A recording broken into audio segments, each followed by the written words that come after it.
Okay, this is Joe Leigh here for Seconds Out with Dennis the Mennace. How are you, man? All good, brother. All good, mate. How are you? Yes, very good. How was your session today down at the iBox? First time, actually, but you've been here for 3-4 years now. Yeah, it was good session today. Got a couple of rounds in with Big Joe over here doing the interview. He bashed me up. Good session done, 16 rounds punching. Feeling good, mate. Getting fit, feeling very good. Yeah, I want to play you a clip in a second about your last fight. Before it, we spoke and you were like feeling strong, etc. And exactly what you said would happen happened. How strong are you feeling right now? Feeling very good. My confidence is sky high. As I said, I walk like a talker, as I said as well. I knew what I was going to do. I trained very, very hard. I know no one trains as hard as me. And exactly what I said I was going to do, I done. And genuinely, in my head, I knew what I was going to do. And the same, my next fight again, I got another opponent who's going to be announced very soon, and the same's going to happen to him. Yeah, I felt that power in that spar we had just then. You said you go 10%. Come on, I need to tap you a few on you little wussy. No, I'm joking. Obviously, the last fight was a career best. You were kind of calm and composed. Obviously, with that first round knockdown, you would have expected you to kind of go gung-ho, try and stop him in 3 or whatever, but you stayed relaxed and still got the stoppage. I'm 21 years of age, but I'm very, very clever. I've been in the ring with the likes of unified world champions, European champions. I've been in the ring with I've been a lot of fighters, and I've been in with a lot of experienced fighters, and I've gained a lot of experience from that. Do you know what I mean? So I box against Russians, Ukrainians, Bulgarians, you name it. I've been to different countries boxing and stuff, so it's nothing like I ain't seen before. This is what you said before the fight. I feel strong as knocks. I can see a lot more knockouts at this weight above as well. I can see some serious knockouts coming. The Mennace is coming with bad intentions this next fight, I'm telling you. What do you... Told you, mate. I told you, didn't I? I don't lie. And the same's going to happen next. This next fight's going to be a career best performance again. And I'm in here to hurt people now. What was the decision behind going up a little bit? I don't think my opponent could make the super bantamweight limit. If you have a look, though, I weighed in at 55.8 kilos, which is only a pound over a super bantamweight limit. So this next fight is going to be a super bantamweight. Okay. Because you've been a couple of different weights now in your pro so far. Yeah, a couple of different weights, yeah. Growing where I'm young, 21, do you know what I mean? I'm keep developing, getting stronger as you can see. I want to talk on the breaking news, whatever it is. AJ Fury might be happening now. How much of this do you believe, Dennis? To be honest with you, I think it's a lot closer than people think it is. I spoke to a few people today, and I think the Mennace will be in the UNDERCARD if that happens, to showcase his skills, you know what I mean? Steal the show as usual. Yeah. Well, hopefully anyway. Fury, very hard to steal the show from Fury, isn't it? What would happen in that fight? A Fury knockout, definitely. A Fury round 8 knockout, round 7, 8 knockout. Why do you think AJ should take this fight, obviously coming off back-to-back losses? Because I don't think he's going to get another shot at the world title. I think he's going to find it very hard to get another shot at the world title. He's going to have to fight some big names. It's going to be very risky, which he could probably get beat by. Andy Ruiz, now we see him win the weekend. He'd have to fight Andy Ruiz. He can't fight Usyk again. And you got Fury. Who else can you really fight? Do you know what I mean? So he's getting another shot at the world title. Yeah, and I'll pick up on what you just said. You want to, or you would be on that undercard if it was to happen. What is it about your personality, do you believe, developed this kind of star power?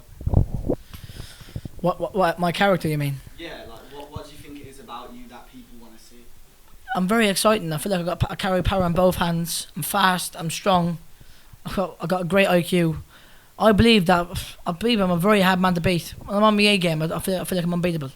That's a silly thing to say, but I genuinely feel when I'm on my A game, I have a proper 100% camp, which I will do. I feel like I'm actually unbeatable. Where did this Haribo thing come from, by the way? Because it's obviously known now that you love Haribos or whatever, but where did this actually start, bro? As you can tell, I've gained a lot more muscle recently. I've been injecting Haribos into me. Do you know what I mean? Injecting Haribos into me. No, since I'm a kid, I'm eating Haribos, and I wake up eating sweets and stuff. Everyone likes Haribos, though. It just stuck to me. I'm walking on the road and I'm eating Haribos, and people beat me and find it funny. My last fight, people chucked 7 or 8 packets of Haribos in the ring and that. Started chucking them in. Do you know what I mean? So, but listen, I think I'm a likeable guy. People like me.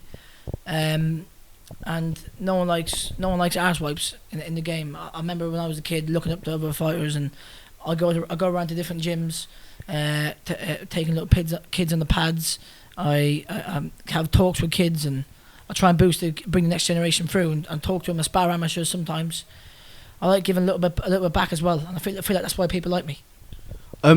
How important is it for people to like you? This is actually a deeper conversation. I want you to talk on this because you've got kind of social media on lock, I guess, 21, and people are entertained by you. You've got numbers on all platforms, but if you don't have that these days, compare that to the KSI show. Is that dangerous?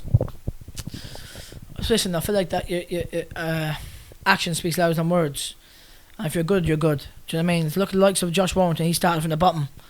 I think the same happened with Lee Wood. He started from the bottom. Some people are not just there.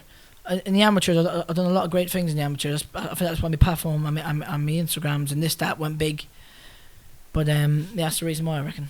But I understand what you're saying. It's harder to get noticed without the social media. Okay, let's talk about that KSI fight. What did you think of it? I'm sure you saw it, and obviously it sold out the O2 by like 7 p.m. as well. Yeah, it was good. Listen, KSI, he's come on a lot. I know he's a YouTuber and people are hating him and stuff like that.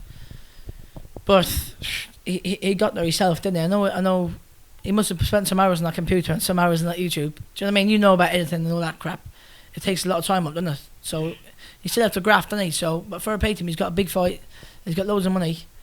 He's doing a lot better than the people hating on him, isn't he?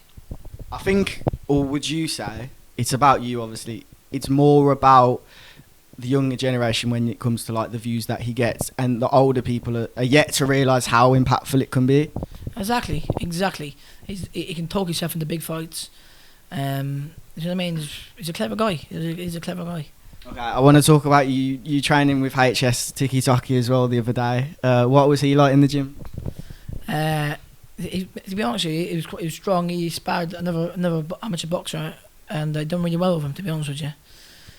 I think he has big fight news coming himself.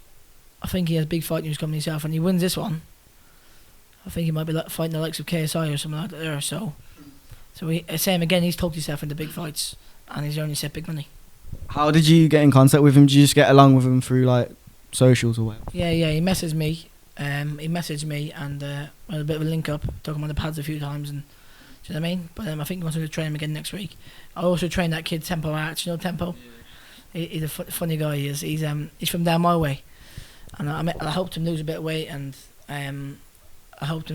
get a bit of fighting shape. I also got a guy called Gary Olive as well from Canterbury. He helped him as well. He's gym.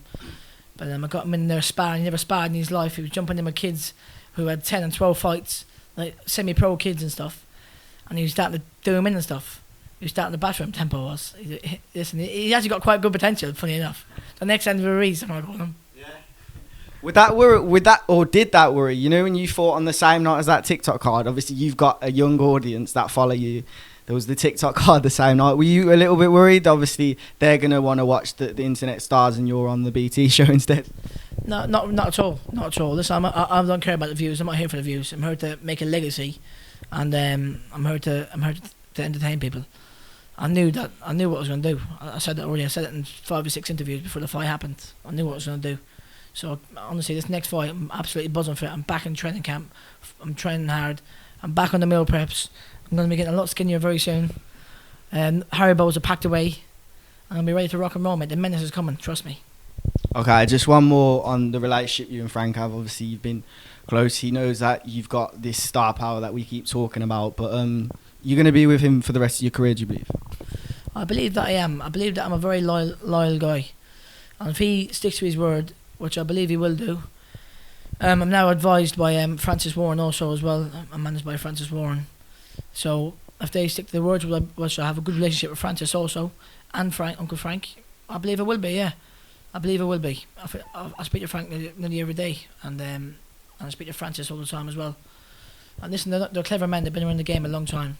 They know when they see a superstar, when they see one, they've seen a few of them, and they know I'm the next superstar. Yeah. You sure? I know, mate, and they know as well.